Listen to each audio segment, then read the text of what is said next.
What did you say about the sage? I said, ooh, it smells good. I said, even Dozer likes it because he moved his head over by it for a little bit and then he looked all relaxed. Hi, everybody. My name's Jaron. My pronouns are he, him. And I'm Heather. My pronouns are she, her. And we are Typically Divergent Podcast. Welcome back to the show. Yay, guys. Welcome back. We haven't been together in a couple of weeks here. A whole 2 weeks. I know.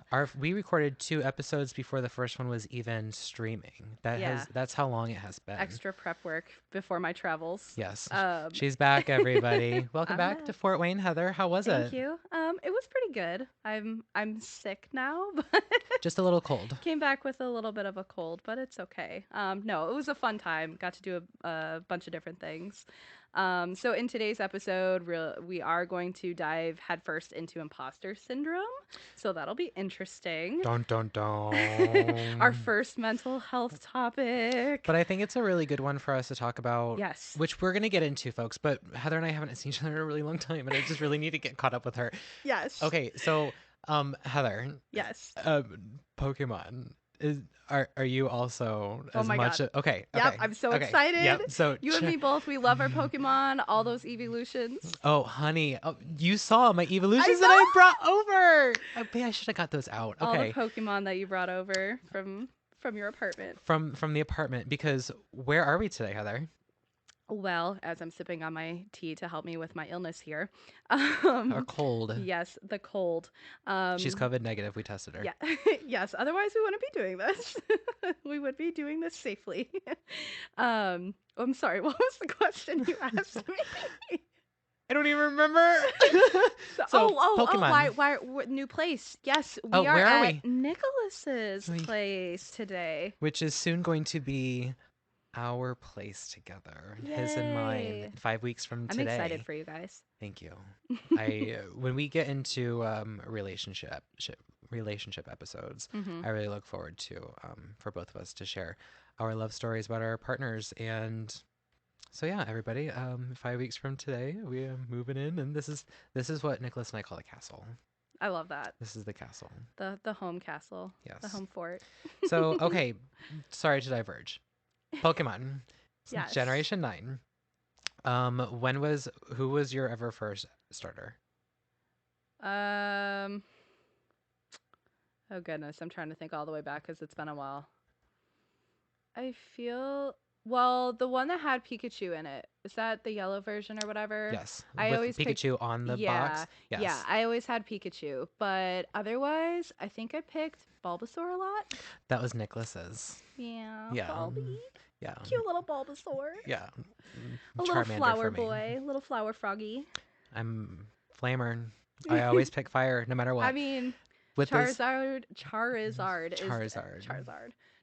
dope as shit. So he's super powerful. A little bit overpowerful though. At that point, but you are a starter. You're a third evolution of a starter. But everyone wanted that Charizard card too. So Honey, I mean, it's I used to have everyone threw all was those cards just, away. Oh. Yeah. So I'm really excited. When this episode comes out, we are 5 days away. I know. Do you get your pre-order ready? I did not pre-order it, but we plan to get it pretty soon. The Scarlet and Violet you're talking about, right? Yes. Yeah. So there is, of course, because the gays, they everything. It's the professors. Yes. Oh my God, they're so sexy. Oh my honey, I know. Why is it like the Pokemon professors in Generation 9 are so fucking hot? Well, I don't know what it is, but they're hot this time. I'm gonna show you the fan art for I've seen it. We've talked about it before. Okay, yeah, right. yeah. That's right. So Nicholas is getting Violet, and I am getting Scarlet. So I'll get Professor Mommy, and he'll get Professor Daddy. Professor Daddy is. He's just something else. It's the hair with the little bit of that what is it, the 5 o'clock shadow going on. Oh, I know. He's looking good. It's okay. I look basically just like him. So it's only natural for Nicholas to get fangirling over a video game character, but that's very much like me. Right. But going off of that, I'm actually curious, since we've been bringing up some of like things about us, especially in the last episode, which of our members enjoys gaming, and what are your favorite games? What do you guys like to play? Did you also play Pokemon?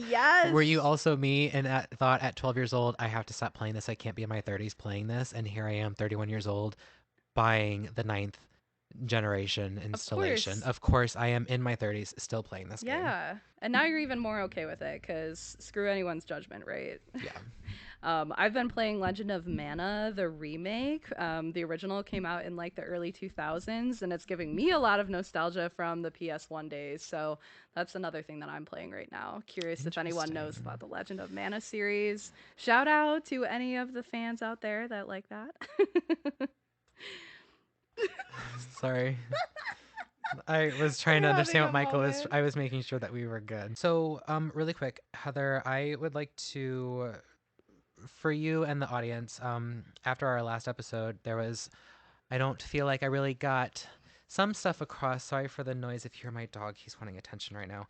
Um, so specifically, when Heather had asked me about being a star seed and what I what I did not fully say was that through all of my life, I never fully felt like I had fit in, not necessarily just like with friends in all different kinds of cliques, but I didn't really feel like completely at home here. And Mhm. whatever sense that means, like deep down in my heart, you know? Mhm. Mhm. And, like, again, like there's trauma that I've moved a lot. But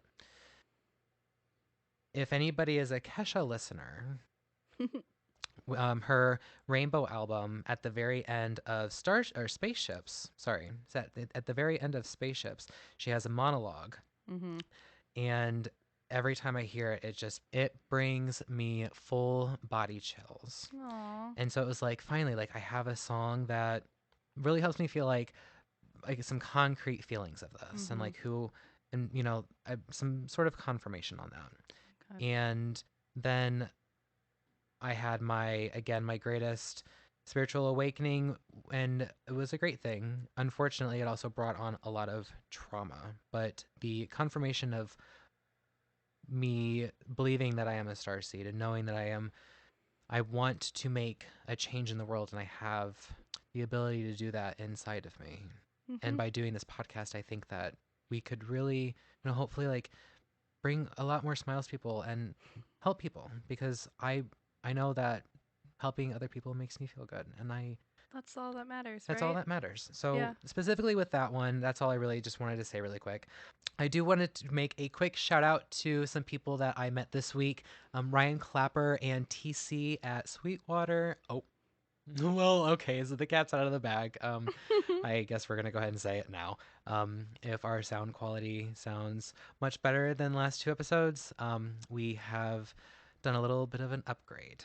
Mhm. And TC was very sweet to me. I do apologize, TC. I didn't grab your pronouns because I was really anxious, and I think that they could really tell that I was anxious. And they helped me figure out where I needed to go and what I needed to do, and they helped check me out. And Ryan for being so patient with me while I was, I felt like I was being overbearing and too much about the transaction that we were doing, and he was so sweet, and just really Aw. appreciate both of you, and we are so happy to have you a part of our listening, or as a part of our listeners now. So we just want to say hello to you, and thank Mhm. you for still again our producer Michael for introducing me to Ryan. I know, baby, I Awesome. know. And can I say one more thing, and then I know Yeah. you've got something to say? Yeah. Listening back to the last two episodes, I do apologize, folks. I don't mean to call y'all children. I have a I have a complex and like this need to like be a parental figure, Mhm. and I'm very much like that too, so I do understand it. yeah, this is an explicit podcast, so We're not for children. we're not for children. I Y'all are adults. At least, God, I hope you are not a minor listening to these episodes. If you are, you better be with your parents. So I promise I'm gonna do better. I have kids at work, not you folks. You're not my kids. Mhm. You're our friends. You're the audience. You're the listeners. Yes. Yes. I think that's a good clarification. Yes. But also piggybacking off of episode 2, and our audience getting to know us more. we wanted to continue that as we go on. So from now on, we're going to trial some random get to know us tidbits in the first segment. So I'm going to start out with Jaron. What's your favorite color and why? Well, why don't you go ahead and tell the people what color are my sweatpants right now? Oh, those are flaming red. Just Oh, like Charizard, baby. just like Charizard, baby. Red's my favorite color. Don't know why. I have a theory that because we are born colorblind, that Mm-hmm. our favorite color is probably the first color that we were able to see. Hmm. Interesting. Okay. Hmm. I like that. And I also think that we all see and experience colors slightly different. The way that I view this specific shade of red, you may have a different. Mm-hmm. Um, Ooh, yes, I also believe in that. yeah. Yeah, everyone's own perception of color is a little bit Yes. different than the next person. Yes. We agree on the hue, not the shade, or we agree on the shade, not the hue, Mm-hmm. whichever the two. Yeah, something Whichever the like two. that. I'm a poet, didn't even know it. Yep. Heather, what's your favorite color? Well, mine would have to be pink. I think, as people can already tell from my hair color, I do enjoy the color pink. Ironically, in terms of like wearing colors, I Mm-hmm. would say black, but Oh, as I know. I when it used to wear comes so to much like black. the aesthetic of things, like my keyboard is pink. I've decorated my office at work in pink, different shades of pink.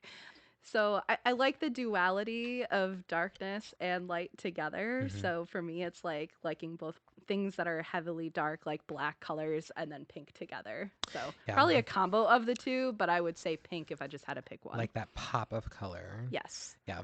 I used to want like an entire closet of black shirts, and then at one point I eventually Mm, ended up getting that, and then I mm, was just known for always wearing black, and mm, I loved it for a really long time because I think it's a very powerful mm-hmm. color. Oh, it is. I love it. And not to say that colors have an infliction on your mood. They do, though. I They feel like they do. do, And especially with fashion, right? Because fashion is representative of how we're feeling or right, who we are sometimes. right. So, And I've been trying to add more color into my life. I mm-hmm. don't normally wear a lot of red. Maybe my favorite color, but it does not look good on my skin. See, and that's my thing with pink. I'm Yeah, super pale, yeah. and I think pale, my paleness comes out with the Your pink. But fairness. yes, my fairness, Yes, your fairness. my I ghostliness. used to know a girl that couldn't. She either couldn't say the word pale, or like she just didn't like the way she said. She didn't like the way she said pale, so Fair. she would say fair. Yeah. Well. I hope she's listening. Hi, I forget what your name is, but I know that I was your beauty school teacher at one point, 10, 11 years ago. So, would you like to do a little mental health check? How are you feeling about your mental health? Are you Yeah. willing to rate today? Okay. Yeah. Sure. So, I I feel kind of weird giving a number today. Okay. Um, I kind of feel all the numbers these last 2 weeks. It's been a bit of a crazy ride with all of the traveling and everything going on. Like, I'm sick. I'm honestly pretty exhausted mentally and physically right now. And it's been a crazy couple of weeks. The work conference was really nice. I enjoyed the experience and the learning. But coming back sick when you have to play catch up is just not super cool. I also have mixed emotions regarding the election, which I don't want to get into too much. I know we're in no way a political podcast. I don't want to dwell on it, but the changes in government also does affect our Yes. daily lives. And I Yes. do find this time period to be stressful Yeah. lately, especially in the last set of years. On the positive side, I do want to say, since we have talked about voting, I'm so incredibly proud of the young voting crowd that has been given credit towards preventing a worse outcome than what could have happened. Yes. Get it, Gen Z. Yes, thank you, Gen Z. You are our allies. I appreciate you. You guys rock. It gives me hope. Like a little glimmer of hope with things. I just wish we did even better and could have finally rid ourselves of some of the hatred in this country. Um, but overall, I feel like I'm still doing good at the same time. I'm really happy to be home and also back to recording with you. I know. I'm so happy that you're home. I'm Like, I very really happy to be missed home. I you. miss you too. I I didn't necessarily like dream about us podcasting, but I have really been looking forward Yeah. to doing this. I have been too. Like I missed our process. Yeah, and I am happy that now we have gotten through the first couple weeks of like figuring out our schedules and Mm-hmm. stuff, Yep. and now we have a little bit more of a home base. Like, Mhm. and some things are still going to change. Currently, today we are recording in the living room because Nicholas and I still have to do a little bit of work on the upstairs where the podcast room is going to be before we can go Mhm. up there. But I love being at your house, and I'm happy to be doing this in my Yeah. Yeah. home. It's nice to have the balance in the organization and getting like a schedule down pat, right? So Yeah, it's and I've been really looking forward to being back in recording mode and everything together, and good, I've missed us and all that we're doing with everybody and good. this journey. Yes. So So welcome back, everybody. Welcome back to the yes, show. welcome back. But I also got to show Spencer around my hometown Hmm. too when we were traveling because we went back to my hometown is Buffalo, New York. So we went and traveled there Ayo. for a wedding. It was for one of my childhood best friends, and it was really nice to catch up with some people back there. It's been too long, and shout out to some of the people that I got to catch up with. So that was really nice. But yeah, it's really nice to be home too. All right, now what about you? How are you feeling mental health wise if you're comfortable with sharing? All right. Well, okay. I think a lot of it, if you had asked me that question a couple hours ago, I would have been like a high 8, 9.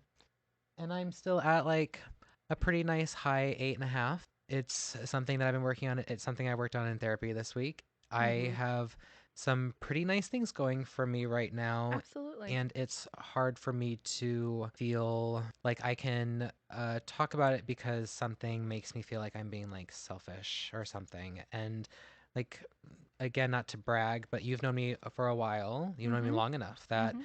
not that like I'm always struggling, but I I feel like I'm finally in a good place and I'm not manic about it. Yeah. I'm calm. You feel balanced. Oh, I'm feeling some Balanced. You balance. feel Libra Yes. energy. Well, what we try to give everybody else, Yes. right? Um, so For yourself though. right. A few moments before Heather and Michael got here, which, hi, Michael, welcome back to the show. If I hadn't already said that, he's waiting.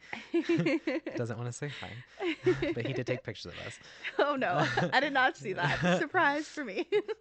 Before Michael got here, I was starting to do a little bit of a smudging around the area and like cleansing Mhm. myself so I could draw out my card before you guys got here for my Mhm. tarot card. Mhm. And I kind of like tripped myself going up the stairs and then I like spooked myself out. And then Mm. like when I got to the top of the stairs, like full body chills and then like I didn't feel very like good. And so Mm. not like not like sick, but like I was like, like trying to displace where those feelings are coming from. And so I think I just kind of like spooked myself out a little bit. And if I did upset something, I yelled at it. And I don't think anything is bad in this house. However, it could use a good cleaning because I tripped going up the steps. And again, probably just spooked myself out. But That spirit wanted to say hello. well, as long as you are of love and light, you're allowed in this house. Literally, just a few moments ago, just spooking myself, and I'm really excited to be here today. So it's just also like really interesting that I am specifically feeling this way Mhm. because it also kind of came up in my card that I drew for the Ooh. reading for Oh tonight. my gosh. I can't wait to hear what yours was then. So do you want me to go first then? Yes, please. Yes, you go first this time. Okay, so this was like right before the spooky moment happened. Mhm. I drew the Great Severing, and Ooh. I found out that it's a shadow card, and I immediately was like panicked. So some things to look out for, or some keynotes here for this specific card. It's a Mars energy card, and Mars brings upon conflict, and it's a reminder to soften, forgive, and find my way back to love. It can come up for one of two reasons. One being that I need to acknowledge difficult emotions, situations, conflicts, and fears that causes pain and anxiety. Or two, for me to find my way back to love and I need to come out of my cave and soften my heart anyway. And it was just kind of eerie that I drew that card because of what my therapist and I talked about this week. Yeah. And I had a little bit of like, I don't want to get too much into it because we're not talking about specifically that, but I Sure. went to her and said, I want to talk about how great the podcast is going because I am experiencing an insane amount of imposter syndrome, which we're going to Yep. get into today. Yep. And recently have been feeling bad about sharing some really great things that are going on in my life because for some reason it makes me feel like I'm being selfish or whatever. Yep. And I, and I get that way too. and So so she I was do like, understand. she agreed, like, if you don't enjoy it now, then you'll never be able to enjoy it. Hmm. So, and for that card to come up, I was like, Yeah. cute Yep. It's work an tarot interesting cards. reminder. Hmm. Yep. I think our tarot cards consistently somehow relate to what's going on and what we're talking about in the podcast and stuff Yeah. like that too, for sure. What did you Um, draw? so, in similar fashion to finding identifying in the cards, I drew the Four of Wands upright, and that usually represents celebration, harmony, relaxation, and homecoming. And you did just get I home. literally just got home.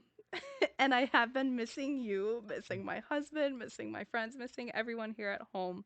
The card often represents achieving a goal or milestone, as well as representing the safety and comfort of home. You may be returning home to the people or places familiar to you.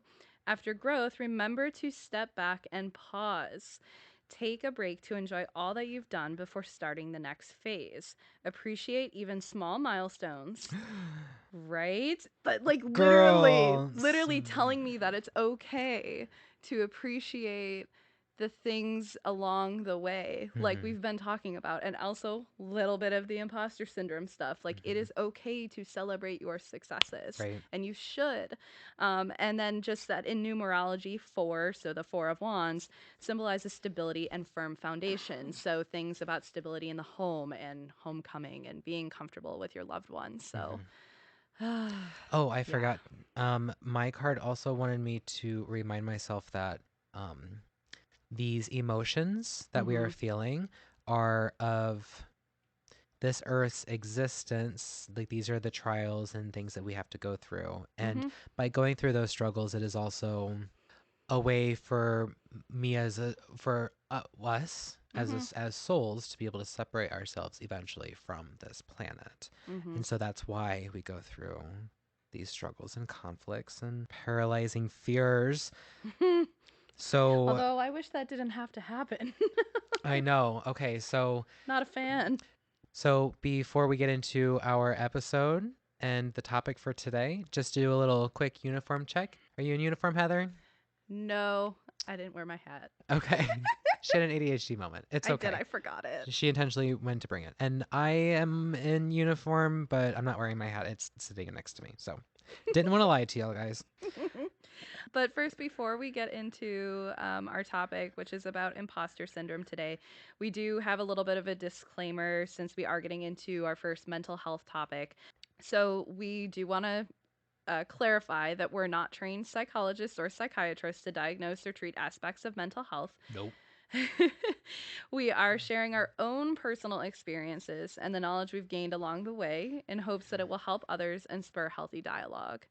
We will include any and all references in the podcast notes for those interested in learning more. And Jaron, you can get us started. So let's go to the beginning. We Mm-hmm. launched our first episode on Halloween. And again, like I had said earlier, we had already had 2 episodes recorded by this point. And I feel like I am bragging, but I am in a growth mindset. This is us responding instead of reacting to the wonderful positive feedback that we have received from everybody so quickly in such a fast amount of time. We also want to say this with a lot of humbleness, and we knew that this was going to be a part of like a little like series that we would like to have with mental health, where throughout our time doing this together, we want to talk about it as often as we are comfortable and want to, and as often as you guys want to hear about it. And we, again, like I said in the last episode, I am a fruit salad of mental health, mental illnesses that we are both working on our own. Funny, but also serious. Right. We have to make light of it because that makes it easier. Dark humor.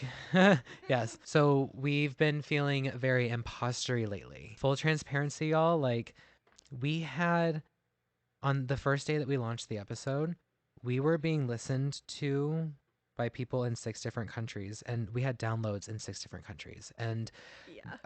We That's had, crazy. of course, we're in the U.S., so like we had a lot in the U.S. Hello to all the people in Fort Wayne, Indiana. That's where we're Yay! home based at. Morocco, Romania. I don't want to butcher this. I'm so sorry, but Kosovo. Kosovo. Okay. Kosovo. Yes. And we had listeners in Ukraine and also in Mexico, and it was That's awesome. Yeah. I remember when you showed me that. I yeah, it's yeah. crazy. Yeah, I thought, like the people that we were talking to were going to be listening to us. So hi Mhm. everybody that don't live in America. Yeah, that's pretty Yeah, awesome. yeah, Thank you. Thank you for yeah, giving us a try, and we hope that you continue to listen to us. yes. And then on day 6, we had hit 100 downloads for our first episode of it being out. And Yeah. for And anybody out downloads. in downloads, and so for anybody out there, if you if you don't know the difference between just regular streaming and downloading, if you download our episodes, then that helps us reach up in the charts so that we can reach more people, so that at some Mhm. point we can be like featured in the charts on whatever streaming service that you're currently listening to. Correct. So shout out to Spotify. They're not sponsoring us by any means, but the majority of our listeners are on Spotify, and that's what I Yeah. also use. Yeah, thank you. So because of the things that we are experiencing, we just thought that this would be a really great opportunity to go ahead and talk about it and to share that stuff with you folks. And again, like, thank you. I Mhm. can't say that enough. And for all Mhm. the feedback that we've been getting from everybody, like, we really appreciate it. Yeah. You Yeah, know? it's been a really awesome experience. Yeah. Yeah. So, Jaron, do you want to take the opportunity with our listeners to kind of talk about how like you've been experiencing imposter syndrome, whether that relates to the podcast or other aspects of your life? So, in previous aspects of my life, whenever somebody would give me like a positive compliment, specifically today, somebody told me that like I had a beautiful soul and that was very kind, and Aww. I was like, mm, am I though? Like I know I am, but like I I feel like sometimes I'm like, no, I'm not really that That was like nice me when I was because trying to there's compliment you in the I last know. episode, and I you were even like, "I said in the can't last take it." episode my Yes, imposter syndrome was pulling on yes. me in. So Aww. and like I slowly am Yeah. believing those things because Yourself. the distorted thought is to say like, oh, that's not true. But that's the Mhm. imposter syndrome, right? Mhm. Like to basically something coming your way and it slaps it off to the side like a cat. Yep. So that is just one small little aspect, and I've felt it in so many other ways. So Mhm. how have you felt it before?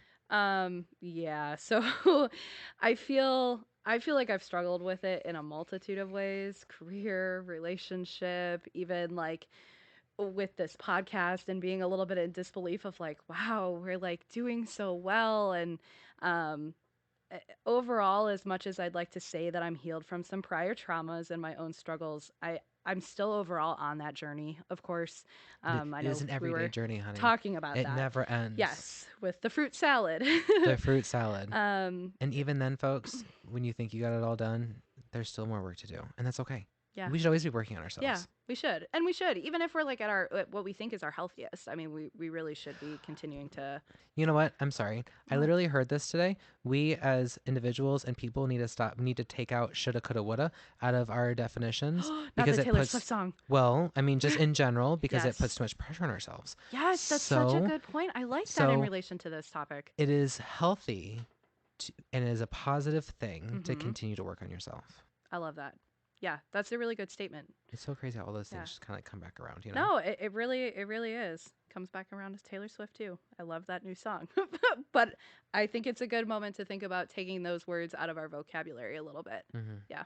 But I do feel like the things that have happened sometimes make it hard for me to believe that a personal success is legit or could actually go even better than planned rather than sort of the opposite where things crash and burn even though you think you prepared correctly, right? Hmm. Like had all these plans to go right and it just something just like a bomb is thrown into your vicinity and it The just trauma all response. goes away. Yeah. Um, and the way that I kind of relate that to is fighting fires. And that's something that I talk about a lot with my therapist and something that kind of she gave me sort of that terminology. So, fighting fires a lot makes it difficult to believe in something that has no signs of smoke at the moment. Hmm. You know, something going well is something where, like, oh, there's no smoke around, right? You're like, uh, I don't see the smoke. I've been working on things for so long and being so in the smoke that I'm like, well, when it's clear, what's going on? What the fuck is this? What does this look like? How This does is this feel? living.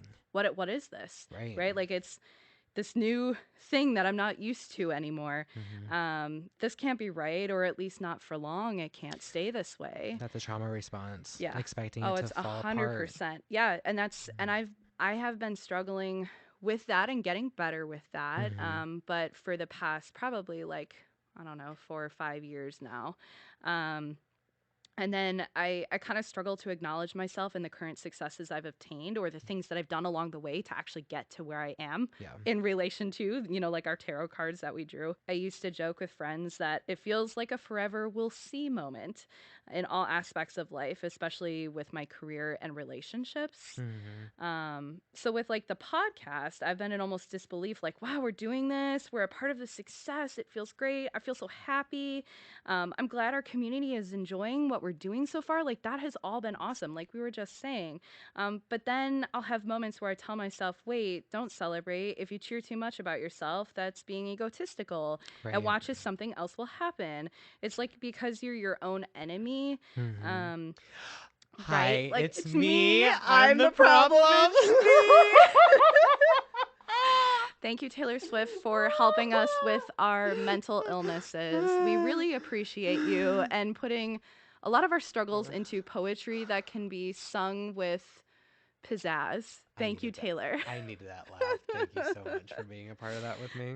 um, but like it's kind of being you become your own enemy about something that should be positive, and it's like, oh wow, am I really qualified to be doing this? Am I just an imposter? Am I Am I the sussy fake? one? Am I the sussy one? I like that.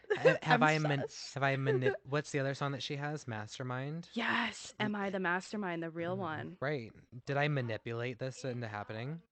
In Antihero, she has the lyric where she's talking about oh my goodness. So, but yes, that reminds me of Taylor Swift's Antihero. In part of the lyrics, she talks about, wow, I'm actually like I was trying to be altruistic, but in reality, I was being a narcissist, like a government official or like a politician, she Right. says. And it's like, or were you actually being genuine and like you're being your own enemy, right? Right. For me, that's when I know I'm having a moment with imposter syndrome for sure. I'm better about it than I used to be. Thank you, therapy and my therapist. Mm-hmm. um You should be thanking yourself.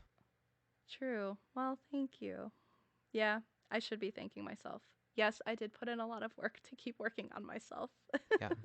It's easier to give up Yes, I and won't let the have imposter imposter win. syndrome over my own process over Right. imposter syndrome. Um, but like I feel like when I identify the moment and I'm processing when it happens, Mm-hmm. I'm a lot better at saying, okay, I identify this. This is sort of more of an intrusive thought that I'm having. Right. This does not have to be my reality. I can let this go, Mm-hmm. and I can move forward. But I still have to fight those sort of feelings, and they kind of want to like crawl back up in the back of my head, and Yeah.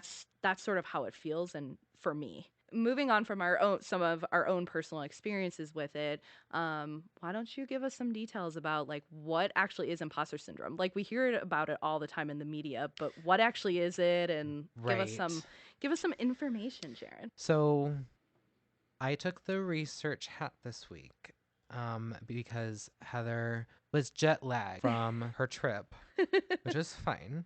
I had the time on psychologytoday.com. What is imposter syndrome? This is not a recognized diagnosis by the DSM, also known as the Diagnostic and Statistical Manual of Mental Disorders. Wow, that was really hard. An empty feeling one may have. The feeling that your achievements, your accomplishments are undeserving. For example, an individual may feel they're not intelligent, competent, worthy enough of their success, and that the fear that others around them will, quote, soon find out the truth about them and feeling like they are a fraud. These individuals will often attribute their accomplishments or successes to external factors such as getting lucky or good timing. And somebody had said something to me today. They're like, oh, you got about something completely not even anything about this. Mm-hmm. Oh, you got lucky. No, I didn't get Oh, lucky. Oof. I put in the effort. And this was That's talking so about, much worse when someone else says it to you. That's like on a whole nother level I because know, then you have to you're be like, planting these yo, I seeds of, also put in work. right. Yeah, literally. Yeah. And Say, it was a discussion of COVID because someone asked me if I had gotten it. I'm going to knock on some wood really quick. yeah. And I said, no, I haven't gotten it. Oh, you must have gotten lucky. No, I put forth the effort Yeah, into protecting myself. absolutely. And studies show that 25 to 30% of high achievers will experience this, and a general 70% of adults will feel this at least once in their lifetime. It is also associated with those who have high amounts of anxiety and or depression. Mm-hmm. So you also may be asking yourself, what may cause imposter syndrome? Well, personality traits such as individuals who struggle with perfectionism, neuroticism, and self efficacy Mm-hmm. can cause one to feel like they're, quote, an imposter. Perfectionists, Perfectionist. aka me. I'm Oh the my problem. God. It's me. Oh my God. The amount of times that I have used that as a way to be like, as an excuse for like unhealthy, Yeah. toxic behavior of like, Oh yeah. going above and beyond. My parents literally noted the problem in me since I was like, Oh, you're the I don't know, problem? and yeah, and like since I was like in kindergarten or first grade, like I literally my youngest memories still include like my parents being like, yeah, Heather's got some perfectionist issues. Yeah. What we did about it, not until I got older, but yay. Generally, competitive environments can increase the risk for the individuals. For example, children who experience a great amount of pressure to do well in school academics. Hmm. America! Oh, wow. Wow. Imposter syndrome can start in children as early as they start to receive constant criticism and or receiving universal praise that instills high expectations and pressures like, quote, you're the smartest kid in the world. And I think that's really kind of interesting, right? Because a lot of people probably go quick to the like the type of kid who hears, oh, you're like, why can't you just be like your older brother who's better at football than you Yep. or getting better grades than you, like Yep. Or I know you can you do know, better than this. yeah, like that can definitely lead to imposter syndrome, Mm-hmm. but it actually is also highly associated with people who objectively do well in things Mm-hmm. and maybe have a good environment about them, but that family instills value upon academic success or successful outcomes Right. in their life that Right. they have to perform well. There's Right. nothing about the process. It's just that performance has to be good. When you put forth the effort into something and then you do achieve success, a Oh, form of sure. success at the end, Mhm. then you don't feel that it is deserving Mhm. and or that you really achieved that. Yeah, was it good enough? Right. Mhm. Mhm. Right. Yeah, or if you try to do something different than what the pressure is on of the success, that the Right. success of the alternative thing, like someone who has pressure to do well in academics but maybe they want to go off and do, let's say, artistic things, and the Right. family is maybe looking down upon that, and then that person is like, well, I'm good at this and I'm okay at the academics, but like they're not seeing value and love around that other area that they find happiness in, Right. right? Because there's conditions on Yeah. Yeah, a whole nother topic, you're right? only smart and intelligent if you can pass these classes. Yep.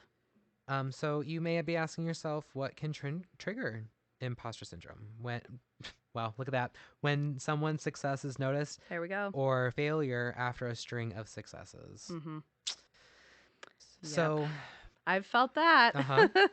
One may ask themselves who have experienced imposter syndrome, am I fearing failure or am I fearing success? And the real question that they should be asking themselves is, why am I fearing success? Mm-hmm.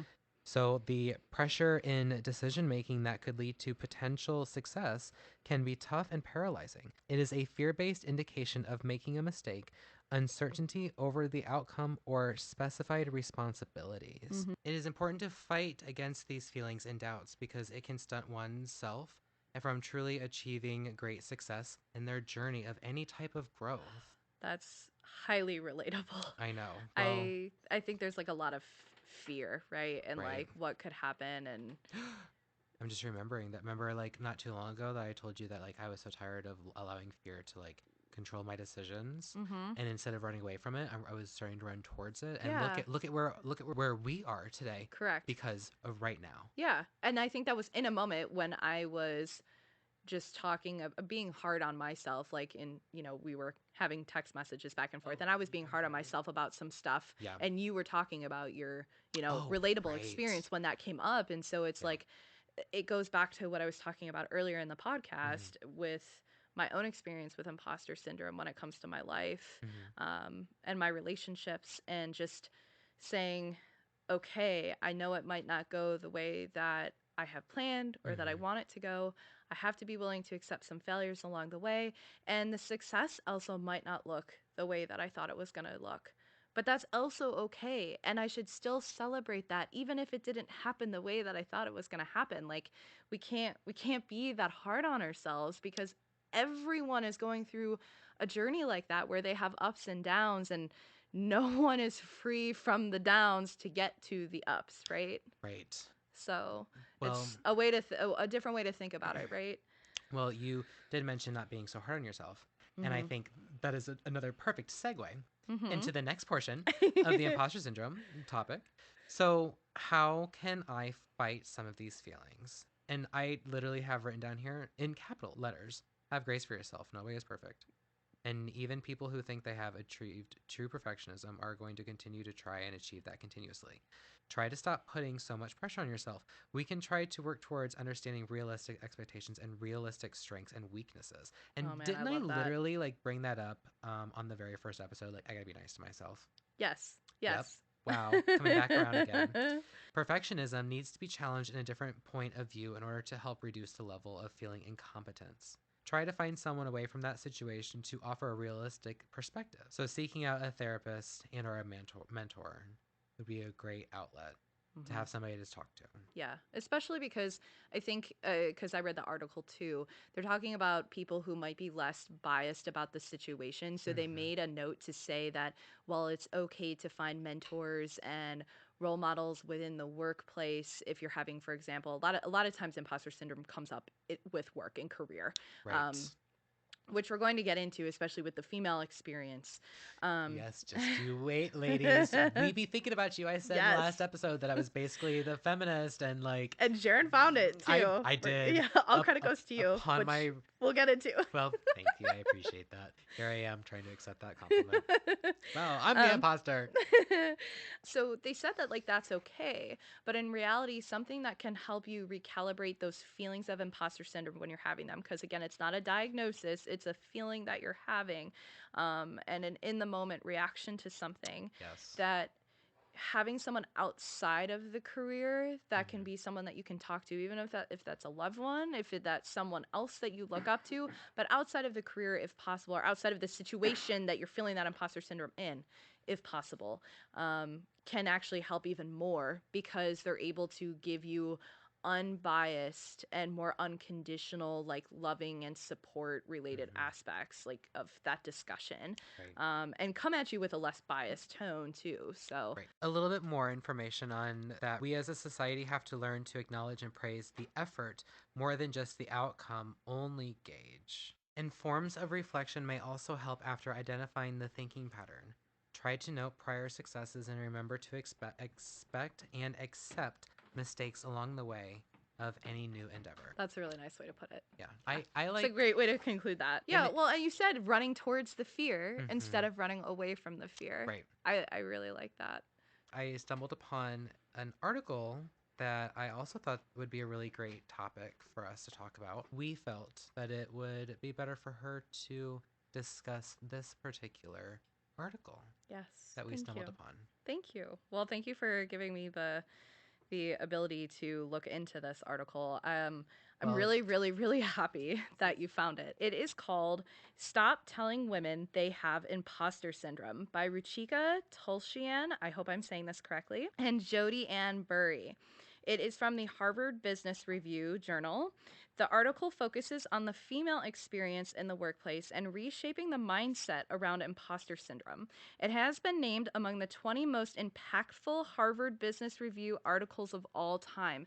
I actually searched both of these authors because mm-hmm, it does give a little bit of information about them, their own experiences with imposter syndrome. They are mm-hmm, both women of color, as mm-hmm, well as the woman that I'll get into within this article that they give an example of. And all three of those women have pretty good profiles on the internet of the things that they're doing now. And a lot of them are working in this area related to diversity, inclusion, and women in the workplace. So it's really awesome to read this article from them and knowing that they have expertise about this.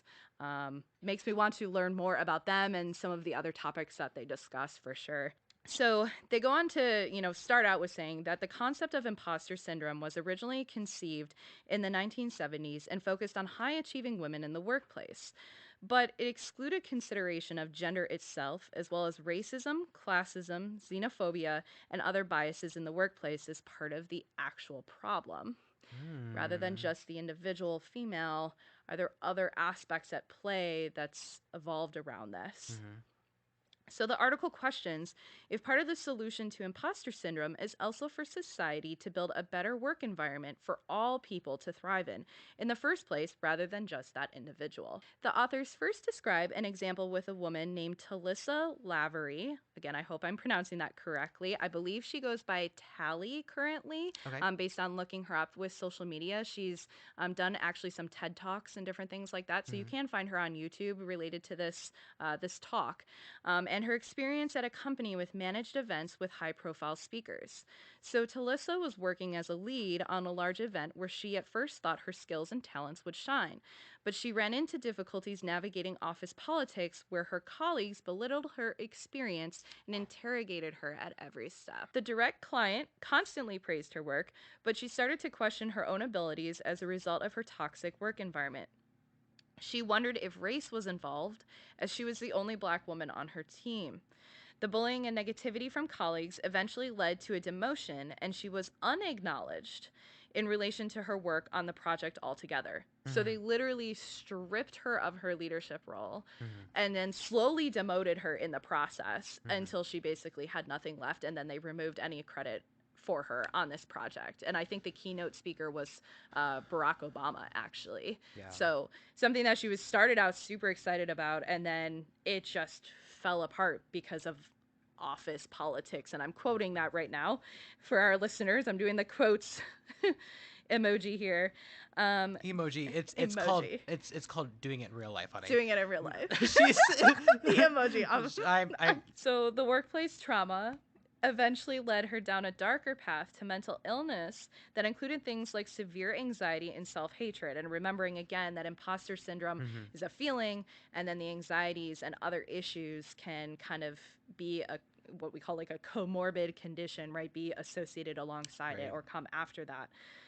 So looking back, Talissa now recognizes that much of the problem stemmed from interactions of imposter syndrome, but with systemic racism and bias in the workplace. She's now the author of the book Confessions from Your Token Black Colleague, which relates her experience to larger marginalized community issues and offers thoughts and solutions for how workplaces need to reshape their environment to allow all people to thrive. Hell yeah.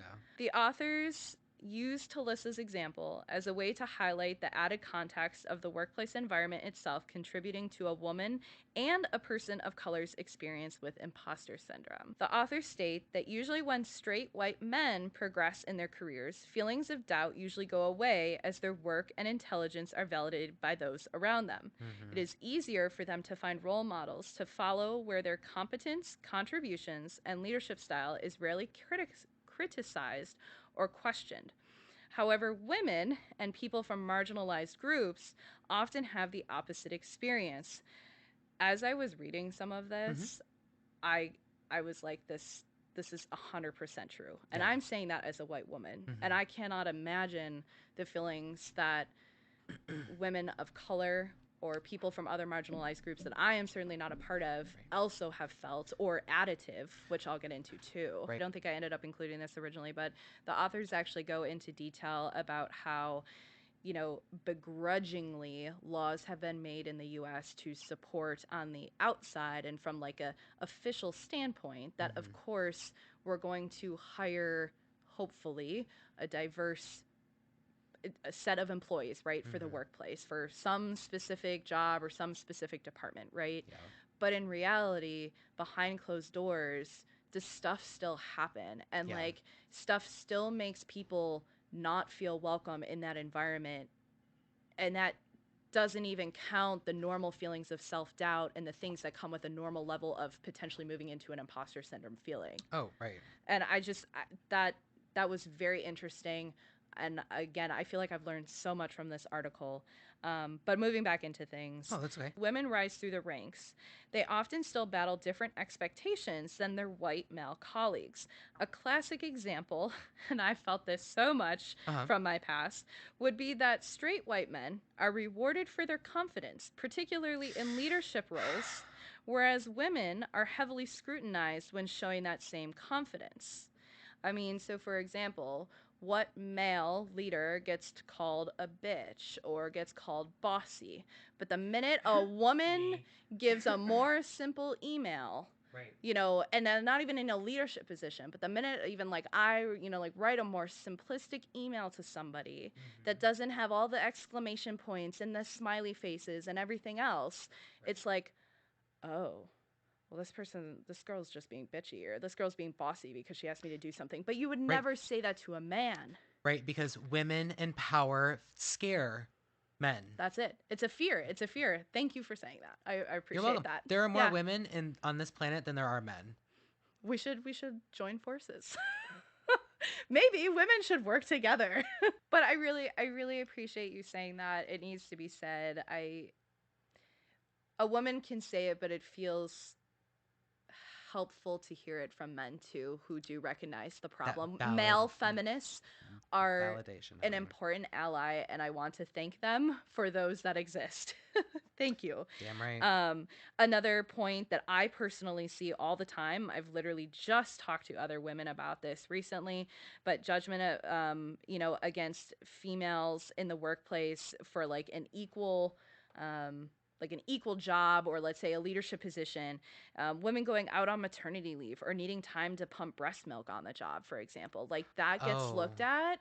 Is so Some people get so judgmental about that, and it's like, oh well, like, We want you to have these babies, but then we also don't want to see you take care of that child. yeah, How dare you take yeah. care of that child? Oh, and Mom you're just, shaming? I'm not even a mom, and mom oh, shaming on social media kills is me. so ridiculous. Yes, that it's Moms so out there, frustrating. moms out We there, love you. like, We love our moms out there that are working their asses off and like trying to make ends meet and doing all of these things. And it's like, I feel like a lot of women in the workplace who are just doing that and even just trying to do the bare minimum of what they have to do to take care of their new baby, and let's say like they have to pump while they're at work because they've had to go back to work because our our benefits of being able to stay off while we would be breastfeeding don't last long enough. in So of course America the is a woman joke. goes back to work, and then when they have to go pump, then you hear men complaining of like, oh, well, guess she's got to go take her fourth break for the day, Right. or things like that. And then there's inherent judgment in that. Does that affect a woman's ability to be promoted? Does that affect the woman's ability to feel like, her processes of things going at work are going well? And it can also just worsen the feelings of imposter syndrome, is basically what they're trying to say. Right. Um, and most importantly, this can be additive too. And this is the part where I will say I cannot speak for this, but I am going to discuss it in relation to the article. So, for example, a woman who is also a person of color must deal with not fitting in within a white dominated workplace and the male dominated workplace. Right. So, similar to Talissa's experience. Right. Feelings of self-doubt in this kind of environment gets labeled as imposter syndrome and is left to the individual, so the person themselves, to just figure it out and deem their own mental burden. But in reality, there's an additional context of bias and stereotyping within the workplace environment that actually needs improvement in itself. Right. So the article is basically saying, again, the title being, stop telling women they have imposter syndrome. Stop gaslighting people into how they're Yes. supposed to be feeling. Yes, it's literally basically about gaslighting women about imposter syndrome and saying, "Oh, you have this problem, you better fix it." But okay, let's go back to even like where you were talking about the sections about what imposter syndrome is, and even it's by its modern definition, there are things that we can work on for ourselves to try to improve those feelings, help those feelings to go away when we recognize that they're occurring. Right. But there are other things that can be done to improve that and help prevent that from happening in the first place. And this is in relation to in the workplace and for women and people of marginalized communities. So they're saying basically society needs to help create environments that foster different leadership styles in which diverse racial, ethnic, and gender identities are seen just as professional as the current model. So a cultural shift is needed to address systemic biases and racism. We should be transforming a normal and healthy level of human self-doubt to positive motivation within a supportive work culture. And that's pretty much it. And I feel like they concluded that very well. And oh my gosh, this article was seriously so eye-opening for me. And even though I've been experiencing this for much of my life and in my career, I think I learned a lot through reading this article, learned a lot about myself, learned a lot about how other people might be affected by imposter syndrome in the workplace. And I'm really thankful that I got to read this article as well as sharing it with the podcast. And I hope that it was a good experience for all of our listeners, for all of you guys out there. I'm really curious what you guys think about it. If anyone knows of the authors of this article or Talissa and has read her book. And if we've been mispronouncing her name this whole time, yes, we're so sorry. We don't correct know. us. Talissa, that sounds both sound really beautiful. Yeah, I love the name. Yeah. But either way, please feel free to share in your experience with reading the book. I'm definitely actually going to go out and buy it after reading all of this and talking about it for the podcast. Yeah. And if anybody out there has experienced imposter syndrome specifically within their work environment, anybody is more than welcome to send in their stories. If people want to share their stories with us, I think that that's a great idea. Please feel free to send them in. We do not have to keep your name in it if you want to stay anonymous. Yeah, we would really love to hear about people's experience if they're willing to share them with us, as well as, again, if you've read the books or read things by the people that we mentioned that wrote the article, we would love to hear about that. Yeah. Do you want to do the quiz? Yeah, we are going to take a little quiz. Yeah, switch it up a little bit from our talk. And we may or may not have the quiz portion cut out, or at least we'll have to cut out some of the quiz. Hey there, everyone. This is Jaron in the future. While editing this episode, I figured it would just be easier to re-record the ending. So if you'd like to hear us take the imposter syndrome quiz, that video will be posted on our YouTube page. Along with that platform, all of the ways you can follow and interact with us directly can be found on our link tree in the episode's description.